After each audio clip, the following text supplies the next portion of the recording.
Since our last meeting, I'm aware of two important constituents that we lost in the village.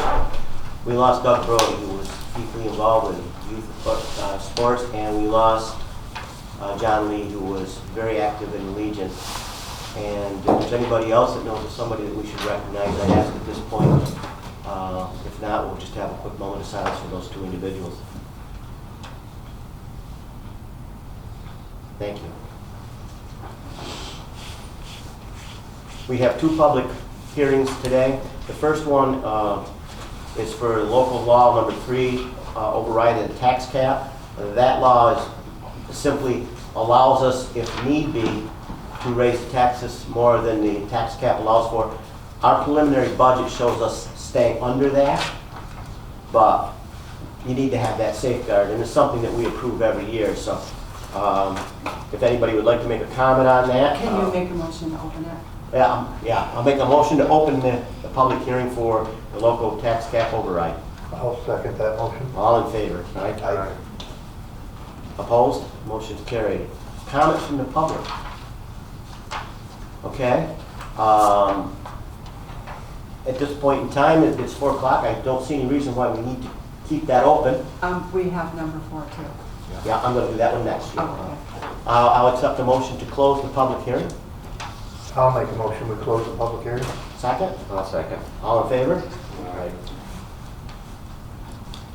The next one is the local law to defend and indemnify officers and employees that we asked Mr. Burrows to give us at the last meeting.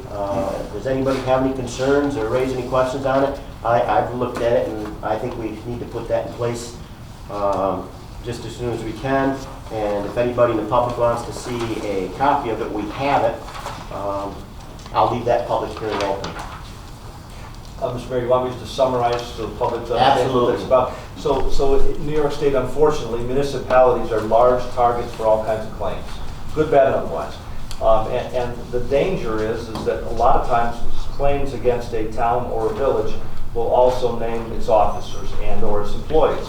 You have a zoning board of appeals, for instance, it's a joint board, but they might be individually named in certain lawsuits. The problem is whether a claim is a good one or not.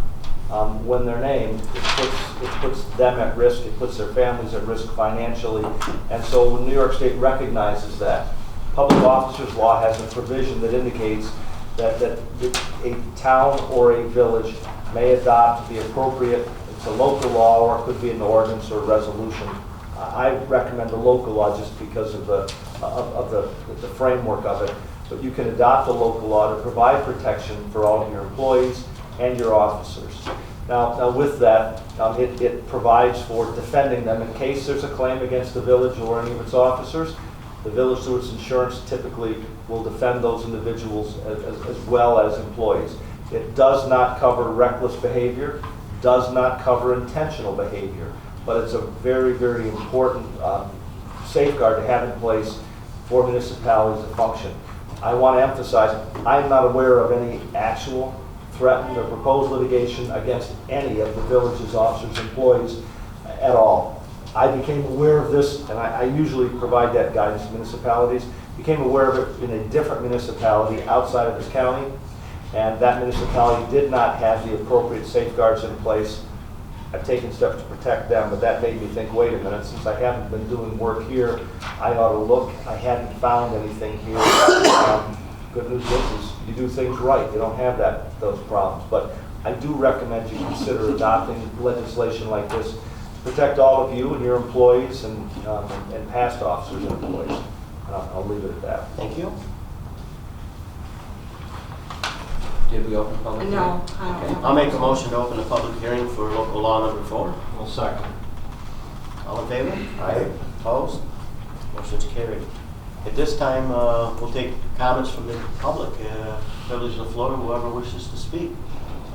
Mr. Ross? I know we had talked a little bit. Did you determine whether that would cover the fire department officers as well? I haven't looked specifically for that. Admittedly, the legislation is very broad, and if again, it covers public officers and employees, their agents, etc. So it's entirely possible that in certain instances you'll have the protection there. But again, it's fact specific. And normally what happens is you'd have a general liability insurance policy, and you would make sure that the carrier is aware once you adopt something to make sure you've got the appropriate safeguards in place.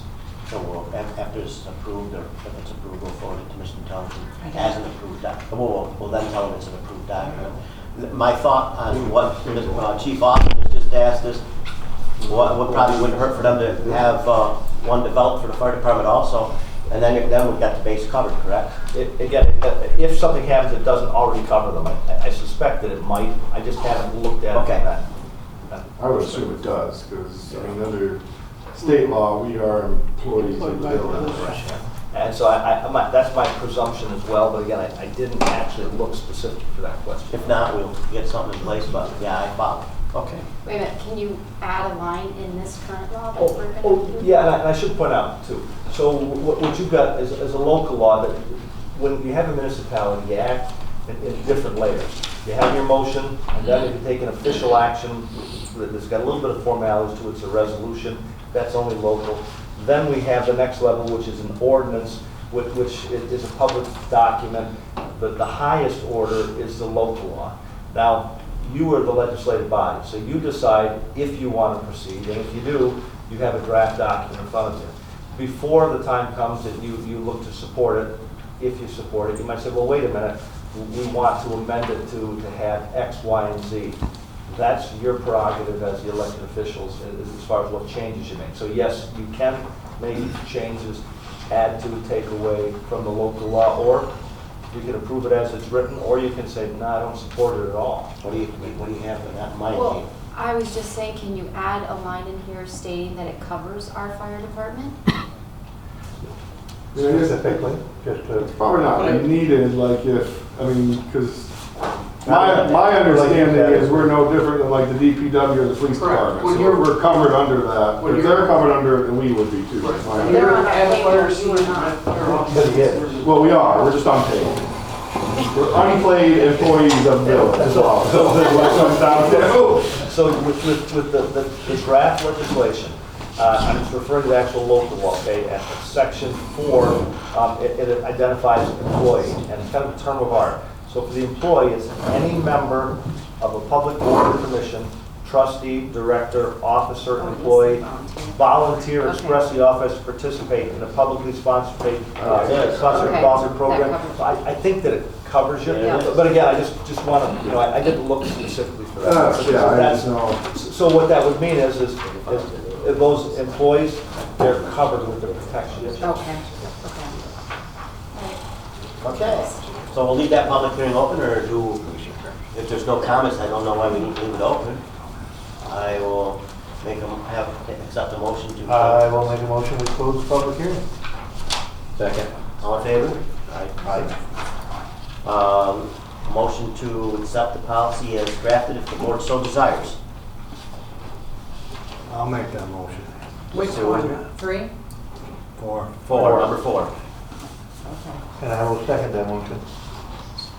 All in favor? Aye. It should be a roll call. Okay. And I need one for both. Well, let's do number 4 first, and we'll go back to 3. Okay. Gina? Yes, I accept. Tony? Yes. Myself, yes. Yes. And Tim. Yes. Did we take a motion in a second for the tax cap override? Yes. No, Accept. not to accept. I'll make the motion to accept it.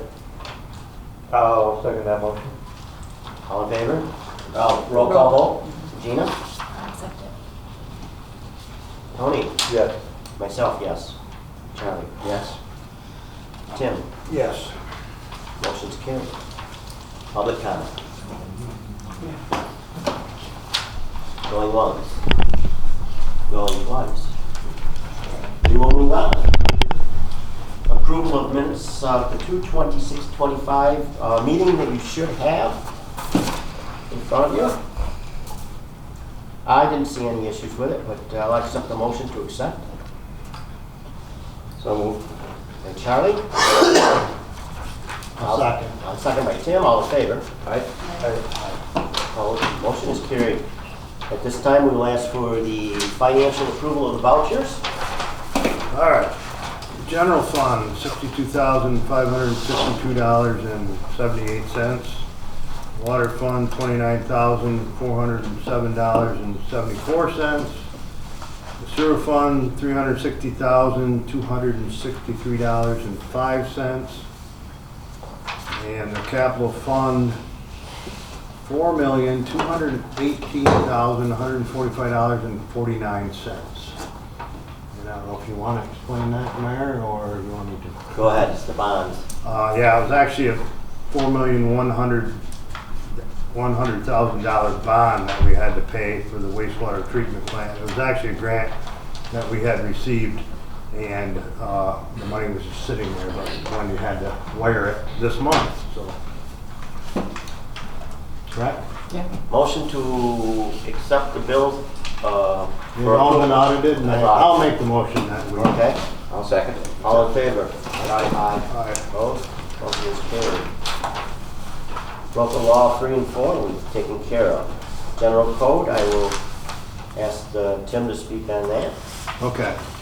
Another grant that was issued, actually a resolution that was passed by the county last month to distribute funds to any municipality that was interested to update their codes via general code, or in some cases, municipalities that didn't have their zoning codes on E-code or general code, that they would pay for that. So it's actually $15,000 that's going to each municipality, and I had spoken with Todd Metcalf from E-code, and basically he said no matter what they got to do to get to the new version of E-code, because ours is still the old version, and it's really the software not, actually they can't. It actually costs us more to upgrade our code on the one we have now, on the version we have now, than the new one. Yeah. So he said it doesn't matter what we do or how big our code is, that they're going to do it for $15,000. So it's not going to cost the village anything. So that's where we're at with that. We need a motion to accept that. I don't know if we do or not No? right now. No, Okay. that would come down the road. Okay. The contract that he sent me and you, Mayor, he sent us a contract. Yes. Remember? He said that was good for 6 months right now. So Okay. So in the future. we'll be doing some Right. updates here shortly.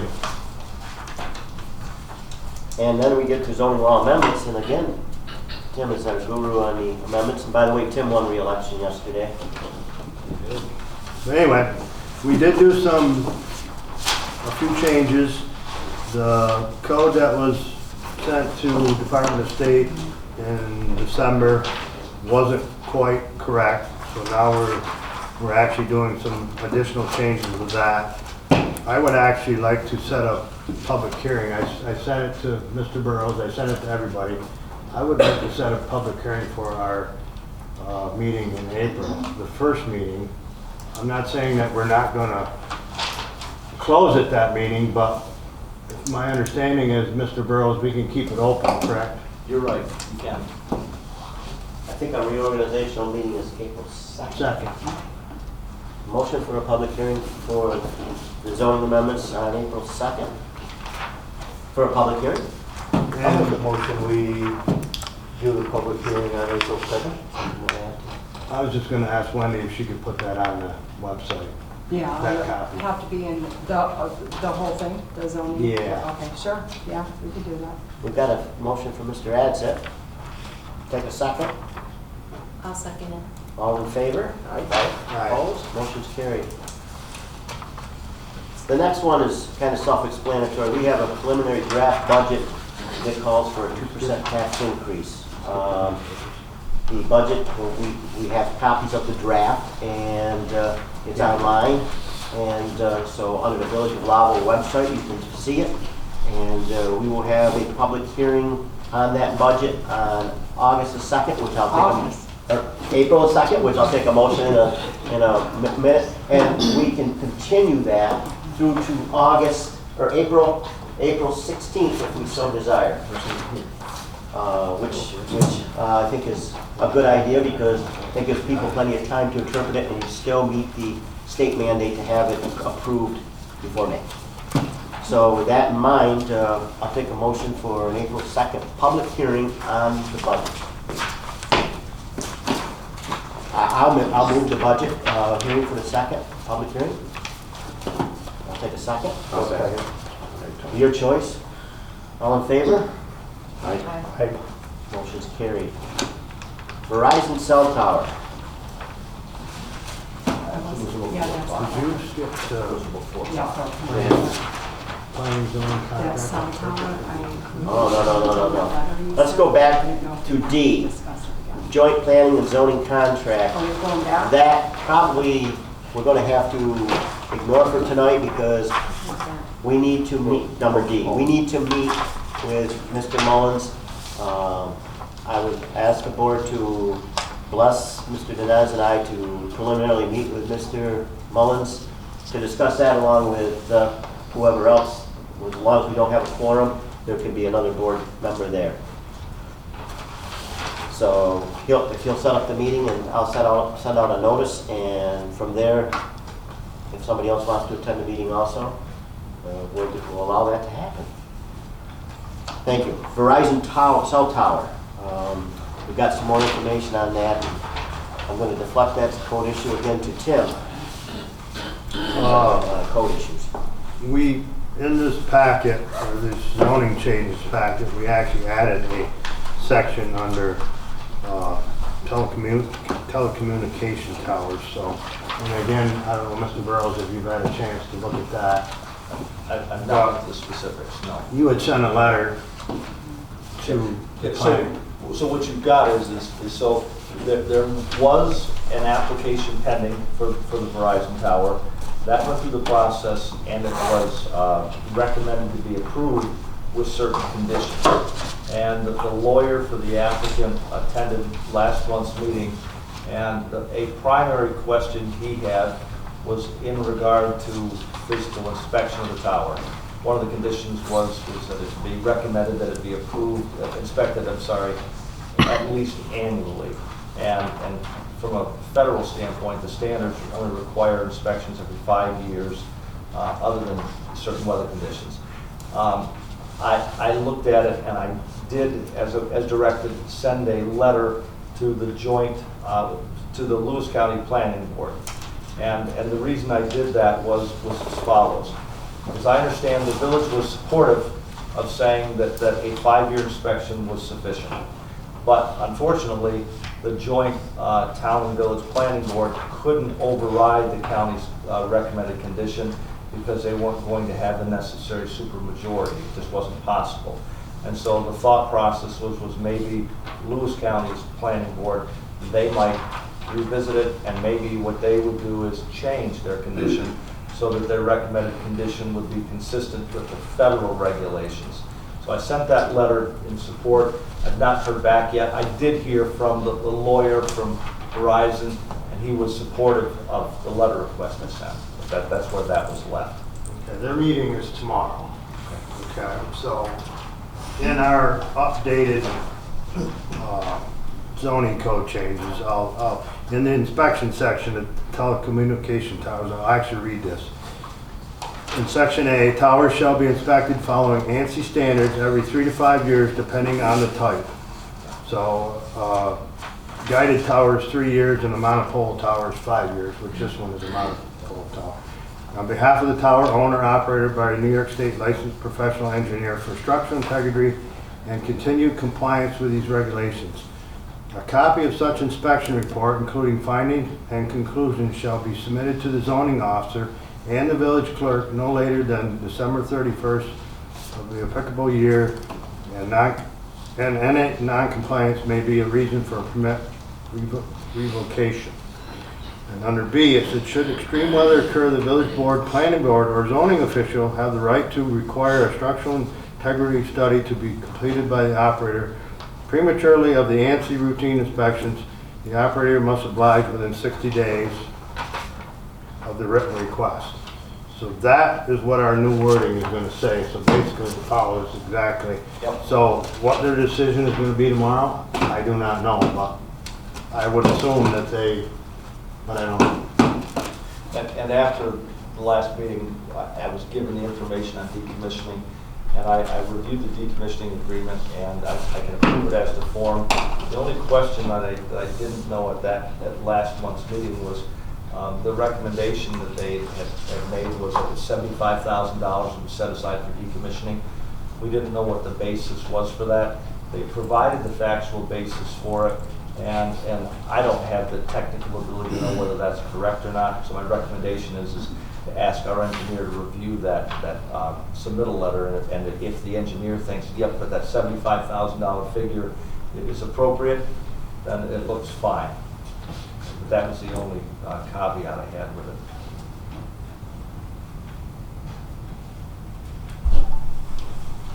That's this agreement, Jim?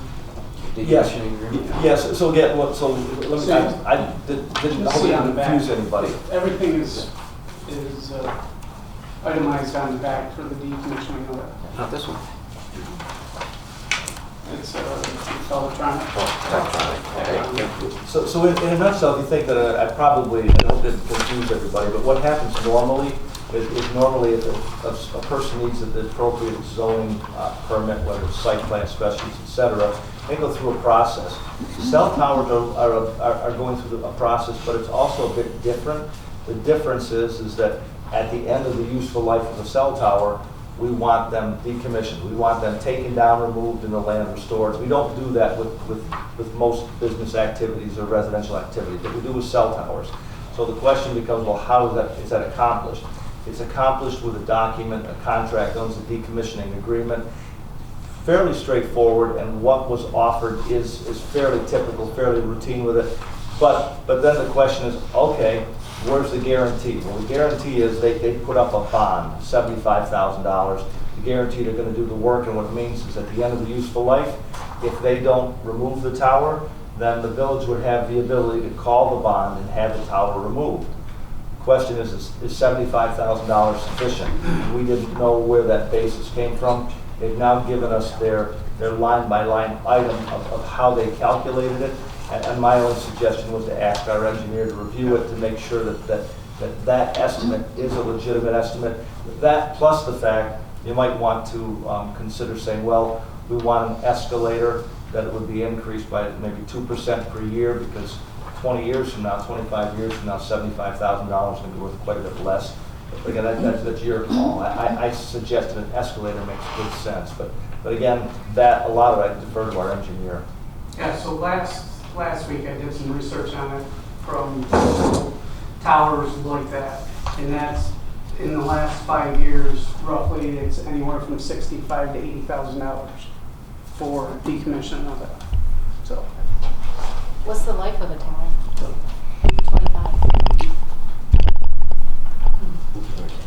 So we're not going to move on it tonight then, or? I think what you'd have to do is you have to wait until the county responds, and the county will let us know the condition would be changed. And yeah, I mean, Paul, with your information, yeah, maybe the engineer for the village could take a look at it and give a report to the village board on whether he thinks it's acceptable or not. Next up is Matt Savini, guy known as the Groundwater and Drainage WWPP project update. So we've been busy with the groundwater. This is the groundwater wells, and we've been trying to submit a preliminary planning grant to USDA Rural Development. We've submitted it. They gave us some comments. Submitted it again. They gave us some comments.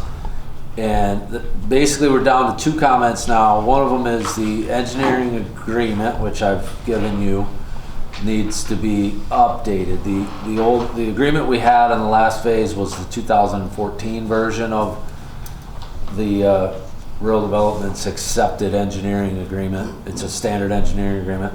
They've now updated their version to 2020, which is what we gave you. So instead of us just being able to do an amendment to that other agreement, we have to set up a new agreement. So the numbers, the dollar amounts that we're talking about have been in the project for quite a while. We've been submitting this to Rural Development. The other thing that we need to do is Paul needs to be or Dan needs to get registered in USDA-RD, or Paul needs to be given permission by the board to act on behalf of the village. I can't hit the submit button. I can get everything ready in the application, in their online application portal, but as a consultant, we can't do it. It needs to be someone from the village. And if it's not the mayor who already has that permission to act on behalf of the village, you need to do a resolution that says that. Paul and I. So I have access to it. Yep, you have access, but she's saying that she won't be able This to is approve just it again. recent? Yeah. Oh, okay. Yeah. So, Paul, you Because I and I could just- approve it. Yeah, and you now did the last can't. time, I think. Yeah. I think she's gonna say that you can't. Paul and I have discussed that, and I would like to have Paul do the submission and have the approval to do so, because he's here on a daily basis. So if I could get a motion for Paul to have I'll that. make a motion that we give Paul that authority. Second. I'll say. But I think you gotta do a resolution, right? That's what this is. That'll be a resolution. Okay. Can we keep it, John, let's just put a pin in that one for a minute, because there's another reason I want to have Paul permission to do something too. And- Go ahead. And so we'll make it with both of them. But the other resolution we need for this one is the agreement, which again, these are the same budget numbers we've been talking about with rural development for quite a while. We're applying for a $60,000 grant. This agreement has more money than just $60,000, because they'll only reimburse the engineering report, and there's two engineering reports. One comes from your hydrogeologist, which we hire as HydroSource. The other will come from us. That will be the engineering report we submit to the funding agency for the capital project funding round. And so we're gonna do these test wells this time, which is, again, is the same project we've been talking about since this time last year. We're gonna do the test wells. We will solicit bids from a couple drillers to do those test wells, and we'll manage that along with HydroSource to get the test wells done. That'll tell us how much water we can pull out of the aquifer safely, and that'll allow us to design a project that will get approved by the health department for adding new wells to the wells that we already have up there. All in an effort to use less surface water, more groundwater, which is a project you guys started several years ago. So we'll need that resolution to sign that agreement. That's this for Dan to sign? That's the next one. I haven't talked about that one yet. This is the real thick one, the engineering agreement. All I gave you was, I gave you the signature pages, because it's a couple 100-page document. And that document is all standard agreements. There's the signatures page, and then there's Exhibit A1, the attachment to A1, which is the scope of work, what we're doing. The hundreds of pages of documents is just legal, standard engineering agreement, legal stuff. Yeah, to let the board know that myself and Matt and Pat Yep. sat down and talked about this. We've gone through all Yep. of this. You have up to 100 days there. And those agreements are meant to take a project from this phase, preliminary study and report phase, all the way through design, all the way through coordinating with funding agencies and the regulatory agencies, construction inspection, and close out with the funding agencies. That's why it's 200 pages, because it has all that scope in there. All you're obligating me to do now is the study and report phase, which is why I included that attachment A1, which is Okay. pretty simple. So can you maybe dumb it down for me a little bit? So we're asking for a motion or resolution for Paul to be authorized to submit to the USDA. What's the part two? For Paul? Also, nope, leave that one to the side for now. We need a resolution for the agreement for the groundwater. Okay. Take a motion for the agreement for the groundwater. For Paul to sign or Dan to No, sign? this is Dan. for me to Okay. sign. I'll make a motion, we accept that. Second. I'll second. All in favor? Aye. Opposed? Motion carried. Oh my gosh. So the next one is the wastewater treatment plant upgrades. Okay. And that one, the reason I wanted to hold on the other motion, Wendy, is because we want to keep that project. This is we're stalled out. We did one lagoon. We haven't done the second lagoon. We wrote an engineering report for the funding agencies to fund that second lagoon. They didn't give us any money, but we want to keep it on the intended use plan. That's step one of your New York State funding application. They called Dan to say, is this project still an active project?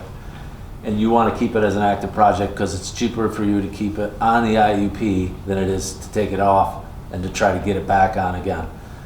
That's all ready to submit, so all Paul needs to do is just hit submit. I revised the schedule so we could keep it on the IUP. So Wendy, that's why I wanted that resolution for Paul to sign for the village to include USDA rural development and the New York State intended use plan. Is there a cost for the contract? For the IUP, no, Okay. no. The cost would be the opposite. It would cost you more if you just let it expire and then tried to get back on it. Because you need to then you need to resubmit all of the engineering reports, get them accepted, get it approved. You're already in it, so you should just stay in it. Yeah. Because here it says it's easier and more cost effective to stay Yeah. on the list, but it doesn't say that there's. Yeah. No, there's no cost with staying on the list. There is a cost with getting off and getting back on, I guess. I tried to sign it, but then I got bounced out. And I have authority to do this.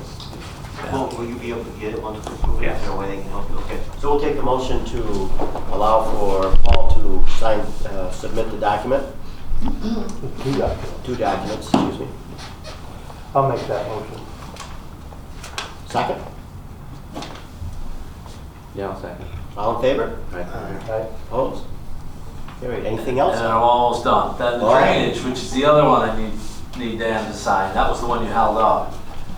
That is for the FEMA hydraulic and hydrologic study within the village. This was the one, we've been talking about this one for a while too. We went back and forth with the county. Is the county doing it? Is the village doing it? The village is doing the village area and specifically the village line across Bostwick down to Mill Creek. And included in that is a storm sewer mapping exercise, which is going to help it's going to help Paul mainly, but it'll also help us with that engineering study that we're doing to submit to FEMA that'll help you get this reimbursed and potential. You're going to submit for a hazard mitigation project, which could potentially, get the village money to address some of the stormwater issues that we saw last summer, and we will uncover it with calculations and study. And this is because of the flooding. Yes, that one. Okay. Yeah. And when you say mapping, are you putting it into technology Yes. mapping? Yep. How much of our, Everything is 1930s, 40s, 50s paper maps. Yeah. And there's been so many changes and not updated. So we had talked about this for the last couple of years, that it was something that was needed. And I don't want to say the flood was a good thing that happened, but it was for us to start doing this. and so you're mapping all of the village or a portion, did you say? The village storm sewer. Yes. The hydrologic study is just that portion that had the worst flooding. The Hemlock area, that is, Department of Judas is studying that area because it's more related to the county's work. So that's kind of how we split the project between what the village was carrying and what the county was going to carry was that. They're handling Hemlock, we're handling the Bostwick Street side. And this is all covered by FEMA funding? It will be, fingers crossed, it will be, yes. But No through our- guarantees, but they've asked for it several Yes. times, so Through they, our FEMA meetings that I've had with them, they've asked for it, so it's pretty likely that it Yeah. will be covered. if they cover it, they'll cover all of it. Do you understand what I mean by that? So we're writing this proposal to get that amount of money reimbursed by FEMA. They need the H&H study. They're not gonna tell you, yes, we'll pay for it, but they do pay for H&H studies. And that's why we're doing this work in that format. Okay. And this study though, sorry. No, that's no. So. This is the more study questions than I've gotten in years, so this It's is gonna good. show us where we're deficient in our drainage, where our drainage Possibly. needs to be. That's the idea, yeah. But ultimately, it's gonna give me a map of the village of our storm sewer. Because like right now, I don't know where half of it is. It's in Gene You know, the only Pond. way I find out is if there's a pothole or if there's a sinkhole here, you know, oh, there's, the pipe goes there. I have no idea, so. Mr. Wolfslager drew them up on a napkin. So we need a motion for Dan to sign that for you, right? Yes. Okay. No motion. Second? I'll second. All in favor? Aye. Opposed? Carried. Thank you. More questions? Moving along to new business, we need to appoint Carla Hellinger, who said she will take the reappointment to the Housing Authority for the term of 3/31/29. Take a motion to approve Ms. Hellinger. I'll make a motion we approve Ms. Hellinger. I'll second. All in favor? Aye. Opposed? Carried. The next one on the agenda you see is the Recreation Committee. That committee may or may not continue to exist. We do not know at this time. We've got to have more talks with the town. We met yesterday, Mr. Mullins and myself with Mr. Youngs, and gave him a figure. We're having, how do I say this? It's an issue right now where it appears that the only people that are going, or only children that are going to be allowed in the program this year are the village and the town of Lowville. It's tough to decipher the exact expense between the two of us, but we've administered the program together. And we gave him a figure of $39,500 that we would put in. We, at this point in time, are hoping we're going to have an administrator. And Mr. Mullins and I have talked, and moving forward, we've got some ideas for next year. We've seemed to struggle with this for quite a long time. I can tell you, years ago, Ken McCullough used to run that for us, and he did it for no administrative fee, and it worked well. Since that time, I think the administrative end of it, from our standpoint, became harder and harder. So we made the decision not to administer it. Mr. Mullins has talked with several of the other towns, and they're not interested in providing funds. And for years, the village and the town have graciously allowed those children to be in without any funding. The school charges us a small stipend to use the school, and it is felt that that would probably have to continue because it's a school for the district. And so, you know, I felt, okay, that's fine, but then I got to thinking about it, and I think it's a moot issue at this point, but moving forward, wait a minute, we paid for it when the other towns were still participating. But to get this program going, because it's been time consuming, I'm hoping this year we can do this, and maybe in the future, the county youth board will see to going with a county plan. I've been told by Mr. Young that the county has said this year they will not provide any funding. So with that in mind, and you know, if there's any grants we can get at this point in time, I do not know. So right now that program will operate on no more than $39,500, and for some reason it comes in for less than that, so be it. I think with the amount of children that we have in the village and the town, it's going to be a struggle to do it at that price. I've done some studies in Adirondack school system. They run it and they get X amount of dollars from each community.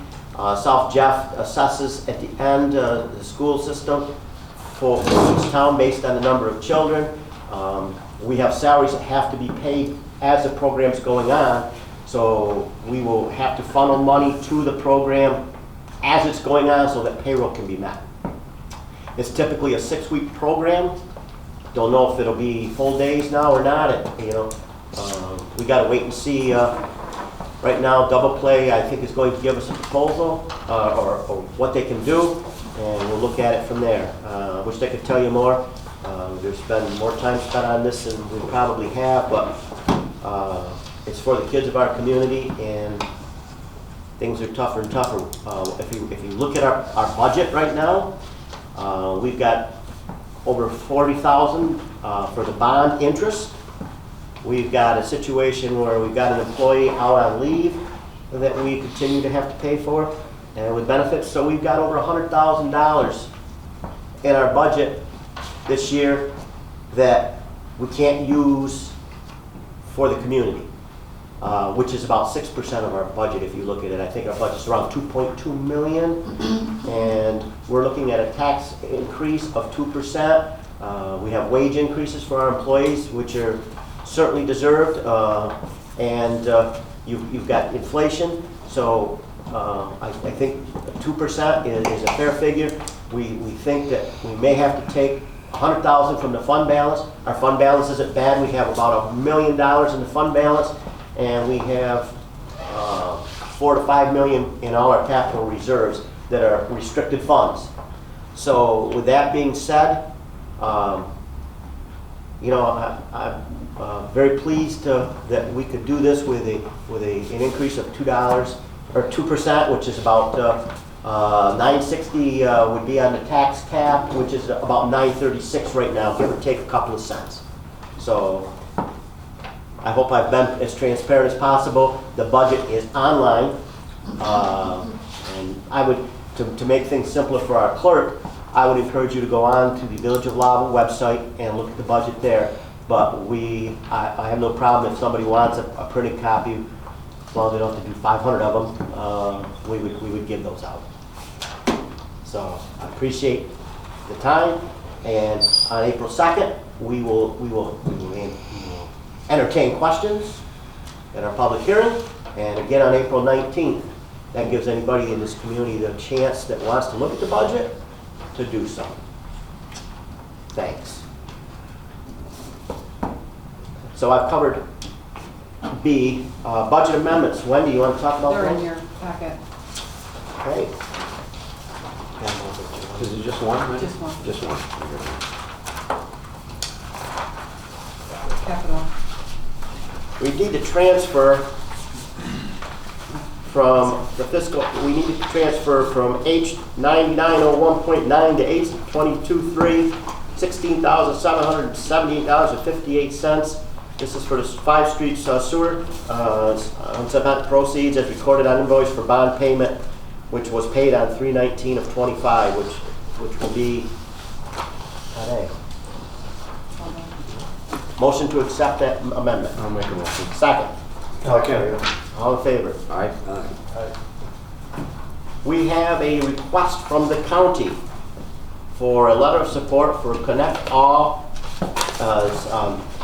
What it is they're applying for a grant for internet access, free public internet Wi-Fi hotspot program. I got this today from the county planning office, and I have the original here to sign if I can get a motion in a second. I'll make a motion, we sign it. Second? Second. All in favor? Aye. Opposed? Motion's carried. I got something else on new business. I've got 2 things, so go ahead. We'll have 3 things then. Okay, so we were talking about grants for zoning amendments and stuff. There's actually one coming out that the county, Megan Krakowski actually told me that they're going to apply for, that will give us money towards consultants to actually look through our whole zoning law. Professionals to look through our whole zoning law and then possibly update it. But that's coming up. I think she said the application is due in May. She would like to speak at the next meeting in front of the board for that. I'm just looking It's for. that simple. Yeah, Sure. permission for that. Put her on the agenda for the next meeting. Agenda for the next meeting, as far as I know right now. Okay. And then, I don't know if Mr. Burrows, you've seen, this is going back a little bit, but you've seen that I already did part one of the seeker for the zoning Saw law that. changes and the county planning board Saw application, that. so Yep. I just wanted to make a note of that, so.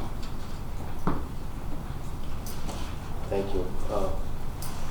Tim's worked very hard for us in the last 30 years. I appreciate it. You got anything else, Tim? No, I'm good. Okay. A lot of you saw maybe some chatter on social media about people's houses in disrepair for paint and what have you.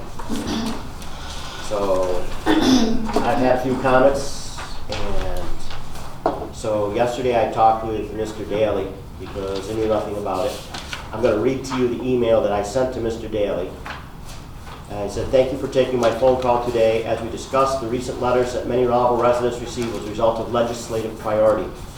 The New York State Uniform Property Code was, I believe, what you referred it to. Please correct me before Wednesday if either of these statements are incorrect, as we have our village meeting and I want to inform constituents correctly. This afternoon I received this email from Mr. Daly. Mr. Solomon, cited violations are due to the law that Chapter 3, Section 304.2 of New York State Property Maintenance Code represents. 304.2 directs exterior surfaces, including, but not limited to, doors, door and window frames, porches, trim, balconies, decks, and fences shall all be maintained in good condition. Exterior wood surfaces, other than decay-resistant woods, shall be protected from the elements and decay by painting or other protective covering or treatment. Peeling, flaking, and chip paint shall be eliminated and surfaces repainted. Siding and masonry joints, as well as those between the building envelope and the perimeter of windows, doors, and skylights, shall be maintained weather-resistant and watertight. In conclusion, metal surfaces subject to rust or corrosion shall be coated to inhibit such rust and corrosion, and surfaces with rust or corrosion shall be stabilized and coated to inhibit future rust and corrosion.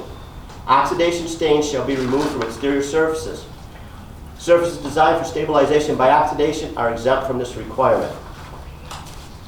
I'm sure this law has been in place forever. I guess the county has decided that to take it upon themselves to monitor property. I'd like everybody to know that it wasn't a village issue, but certainly anybody wants a copy of either one of these, we certainly can get them for them. Moving along, we have been asked to consider taking over the thoroughfare at the co-op from the Raymond property, and it goes down through to the other end. It's never been village property. If you recall, in around 2019, National Abstract, we were challenged that they felt it was a village street. We hired National Abstract, Dennis, Massachusetts, did a study, and came back and said it wasn't. Paul's had all kinds of documentation. We received a letter from 2 attorneys. We asked for more information, which today, saying why we should consider that to be a village street. We have not received anything as of today, and at this point in time, I'm going to ask Mr. Burrows to elaborate on that, because Mr. Dennis, correct me if I'm wrong, if we were to take that and abide to make that a village street, how much would you want to say it would cost us? Minimum $200,000. Okay. That would be required of the village taxpayers. Mr. Burrows, the floor is yours. Yeah, I can summarize some of it. It's a huge topic, and I'll bring it to a head. So public versus private streets. Public streets are statutory. Towns, villages, counties, states have them. In villages, typically with a public street, public road, it's typically owned by the village itself. That's different than towns, different than counties, and different than the state oftentimes. But generally speaking, villages would actually own the street themselves. And when we say a street, it's a term of art because as our DPW superintendent knows, there's a lot of specifications with public streets. They're supposed to be 3 rods, 49.5 feet wide. got to be designed, constructed a certain way. So it's really a big deal when it's a public street. And once it's constructed as a public street, then the effort that goes into maintaining it is significant on a daily basis. And municipalities have a lot of risk and exposure in case someone is injured because of the design or construction of a public street.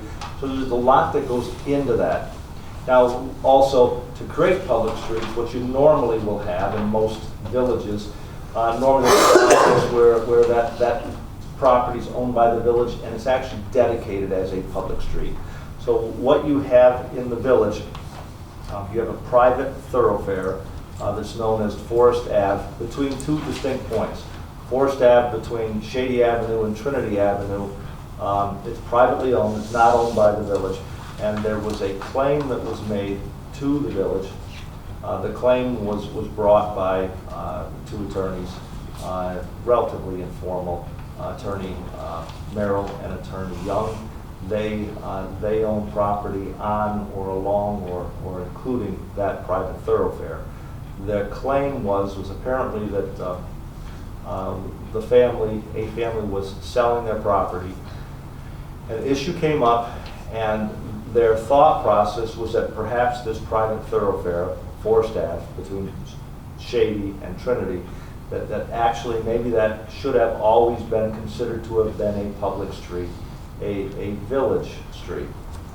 The claim was brought under village law, section 6-626, and in a nutshell, for our purposes, that's an old statute, and what it basically states is that if a private road, if a private thoroughfare, if it's used continuously by the public for at least 10 years, then it shall be a public street and treated as such. Well, the statute might say that if it's continuously used by the public for 10 years, that it's a public street, but that's not what the statute means. What the statute means is interpreted by the courts in New York State, and the courts in New York State for basically a century have said, well, in addition to the public continuously using it as a public street, it requires more, and the more is where the village would come in. It requires you to essentially continuously repair, maintain that private thoroughfare as a public road. So you'd have to build it, fill it, grade it, plow it, all of those activities that we would normally think would be commonplace with a public road. And so, in other words, it's not merely whether an individual or members of the public routinely travel upon the property, but whether the village is devoting a lot of time, effort, and expense to treating it and using it like a public road. So with that, what I did was preliminarily did some research on it, and we had asked for input from those lawyers to give us input that would indicate that no, in fact, the public has used it as a public road, and to demonstrate the information on the repairs, maintenance, etc. And over the last month and a half, I've not gotten any more information, nothing as of today. So the question of whether this private thoroughfare, Forest Ave, between these 2 points, Shady Ave and Trinity Ave, the question of whether that is a public road by virtue of that provision of village law, that's a question for a judge at the end of the day. I don't want to get too far in the weeds any more than I might already have done, but from my standpoint, I have not received information that suggests that the village has routinely designed, constructed, repaired, maintained, plowed that private thoroughfare as a public road. Absent that, it wouldn't qualify. At the end of the day, other than if a judge were involved, you as the elected body would be involved. You certainly would have the technical authority to say, in your experience and after your investigation, you have found certain steps to be made. You could make that declaration saying that it would be a public road. If you were to do that, if you found the information out there, then the next step is okay, you then as a legislative body, certainly now during your budgetary process, you'd have to sit down and say, okay, what would be the time, effort, and expense design to design this and to repair it and construct it, et cetera, and all that goes with it, so that it opens the door.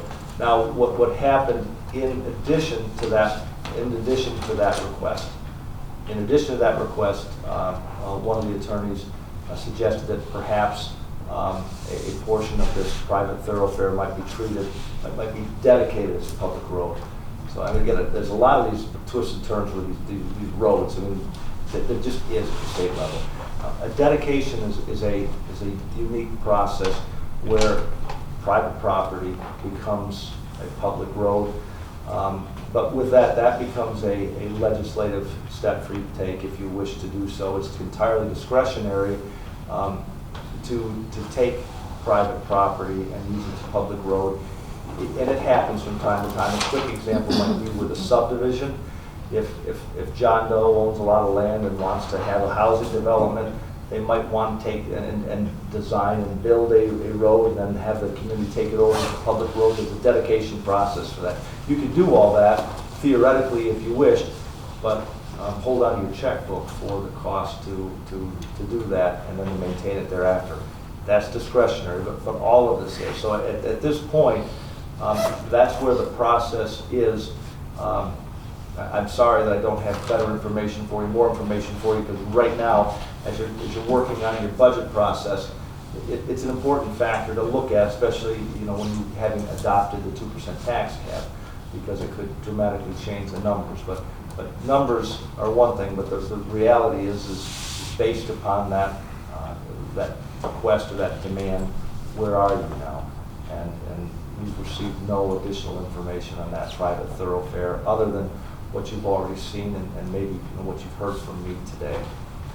So unless you've got more, there really would be no action we'd be looking to take. Again, you're the boss, not me.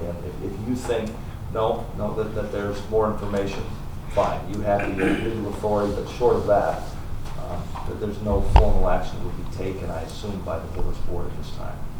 But I would encourage, please do speak with our DPW superintendent, because someone like me, when I think of a road, there's a lot that goes into it. There's a lot that goes into it as far as what the responsibilities would be. And I'll leave it at that. And liability would be? Yeah. So with individuals, if from time to time someone will be injured in an automobile accident, it might be a one-car accident, or it might be a pedestrian's injured or a bicyclist. And if it's a public road, then there may be instances where the municipality has exposure.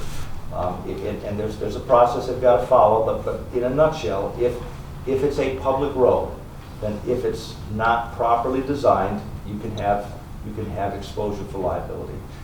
If it's properly designed but not properly constructed, you as a village can have financial responsibility with it. Or if it's a public road and it's not properly maintained, if it's not properly plowed, then yeah, if somebody gets injured, theoretically the village would have that risk. I say the village, I mean it's the taxpayers in the village as a whole. All your residents would have that financial burden, but that just goes with a public road. I mean, public roads are extremely vital. They're important. You've got to have them, because when we have our emergency services, they've got to be able to travel from point A to point B to render aid. And that's why we have these standards for public roads. They must meet those standards, because our police and the fire, if they've got to help people, they've got to be able to get there. So to do that, we make sure roads meet these certain standards. If they don't, we look to upgrade them and share that financial burden to get them to that point. And if we don't do our job right, then yeah, you have risk. So there's a lot that goes into all of this. Thank you, Attorney Burrows.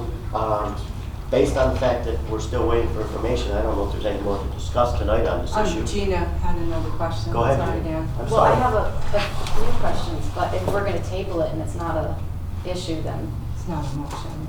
right, I can read. Yeah, there's no motion pending, but again, I mean, certainly some aspects of this could be confidential, but I haven't gone that far down the road. just keeping it very, very simple, but, you know, I'm here, and if you have questions you want to ask me, fire away. If I can answer them, I'll do my best. Because I just wanted to know, like, these lawyers, they're representing businesses or they're representing their personal property that they own on that? No, I mean, Attorney Young represents the Brown family, Attorney Merrill represents the Lowville Farmers Co-op. So they're attorneys on behalf of their clients, and so they've made that request to the village on behalf of their respective clients. Okay, I guess I'm not sure why, after all these years, those businesses are requesting it. Because one business is selling and they believe it's a factor to the sale of the property. And I don't know That's a long and short of it. Yeah, I don't know the specifics of all of that, but yeah, I know that that's true, but I don't know the real specifics. Yeah, I of understand. I will share with you, back in the late 90s, there was a manager there at that time by the name of Brian Seeley, and he said to me, I'd like the village to take that portion of that street over.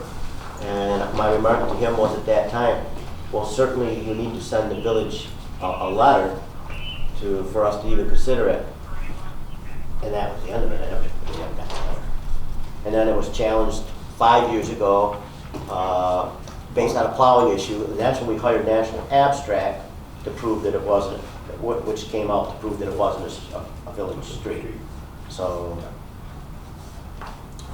that's where it's at. But yeah, right now it's back at We're waiting for more their information. attorneys.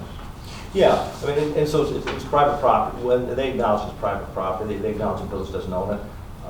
That they would like to have this declared to be a public street by virtue of this prescriptive process for 626, or if the village board doesn't agree with that, maybe the village board might consider a dedication to the process.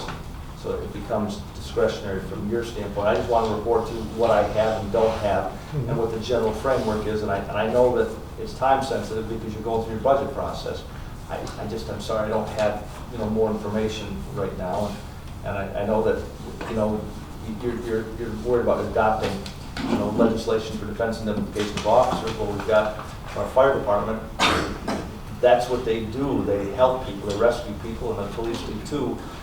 You got to make sure they're protected, but you got to make sure it's a public road to get there, because if not, what's a bad, tragic situation gets even more horrific. So there's just a lot that goes into it. I'm sorry, I know it's time sensitive. But you left it to where they have to prove first the usage of the road. Well, yes, it's been a pleasant ongoing discussion, but yeah, look, whatever information you've got, share it with me, and I'll share it with you so that you can, kind of perform your duties as elected officials. I just don't have anything more. Not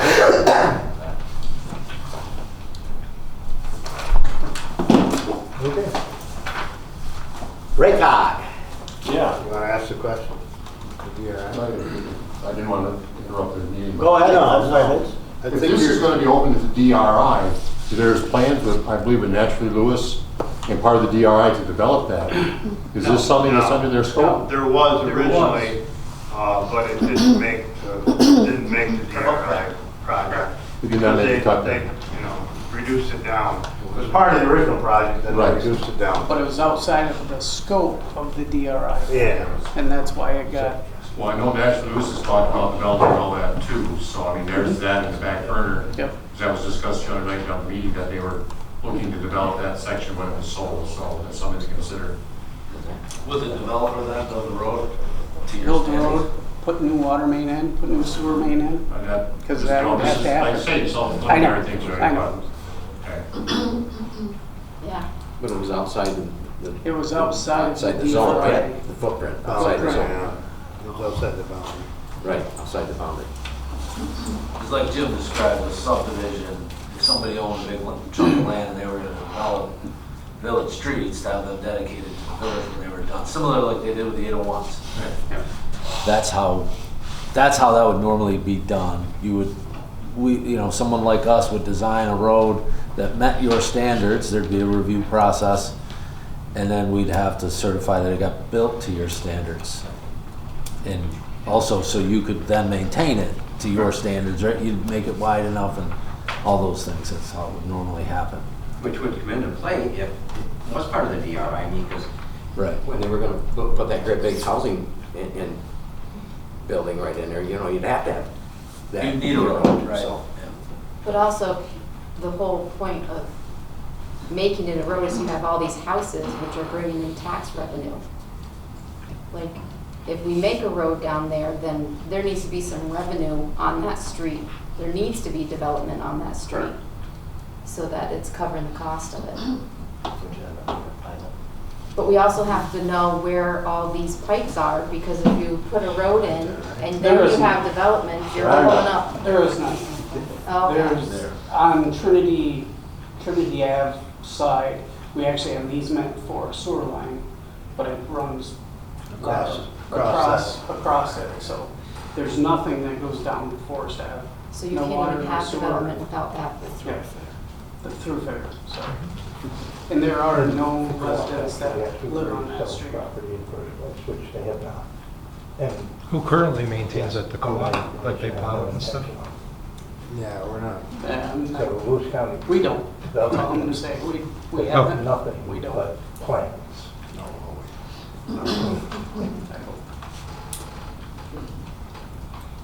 Have we, Exhausted this subject? I believe we have. Ray Cog. Yes.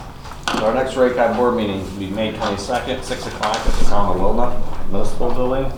Also, the RACOG Economic Visioning Summit will be April 30th, and that'll be at the Howard G. Sackett Technical Center, and that'll be from 8:30 to 2. Registration is free, and that includes lunch. I actually was asked by this BOCES to come speak to their school counselors at their meeting about the Economic Visioning Summit and see if there might be interest maybe in some staff or students maybe attending also that. So, and then student activity and outreach. So we've been doing a lot, trying to get youth more involved with things. That was one of the issues that I heard amongst several communities in RACOG, trying to get them more involved. So we did attend the Copenhagen Central School Board meeting on February 24th. We went to the Lowville Academy Career Day on February 27th.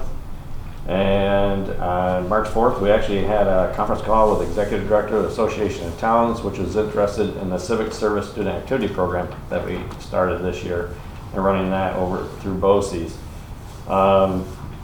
And then we did attend the Lowville School Board meeting, so we've been trying to hit all the school board meetings, make them aware of the different student activity programs. And then actually tomorrow I'll be at BOCES for their career day down there.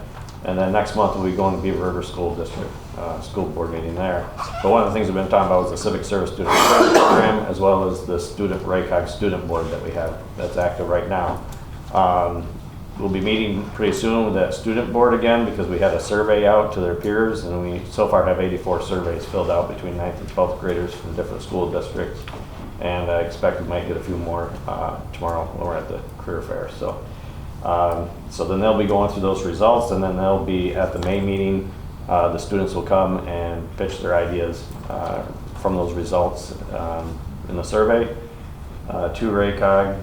You know, one of the things is what will retain youth in the area, or things that they would like to see happen to help retain them here.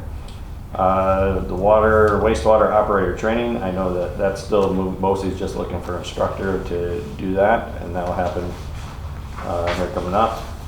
I know Village of Castellan and Copenhagen are looking at doing a shared operator now between them for water and wastewater, because it's just getting to be very expensive for them. So they're looking at that.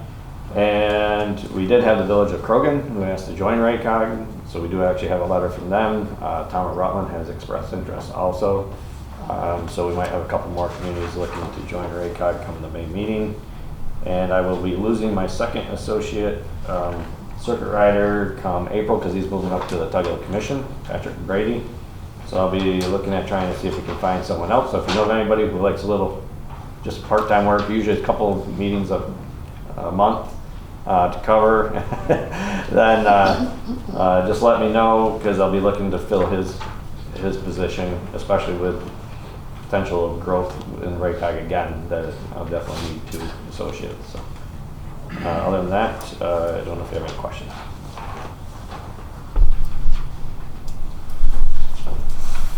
Village attorney. Nothing to report, Mayor. Okay. We need to have an executive session for a personnel issue and a litigation issue. So I'm going to request that.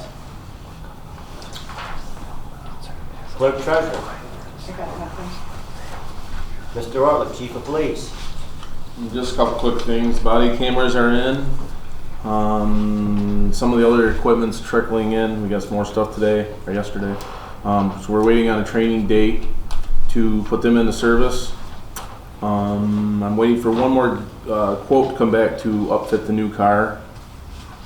And we submitted paperwork today to see if Stop DWI would once again letter the new car. So, which I'm hopefully going to do that. So that's all I have. Paul.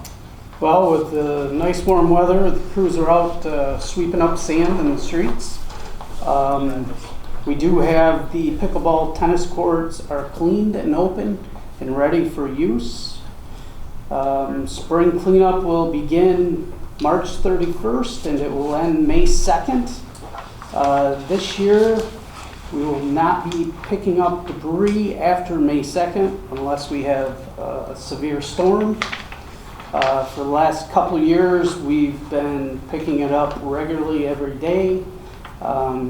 Pretty much takes one crew a day to pick up the whole village. So it's it's tough on my guys because we have other projects that we need to get done. The village bunks at the sewer plant will remain open for brush, lawn, clippings, leaves. So please be responsible when you drop stuff off. We do have cameras down there.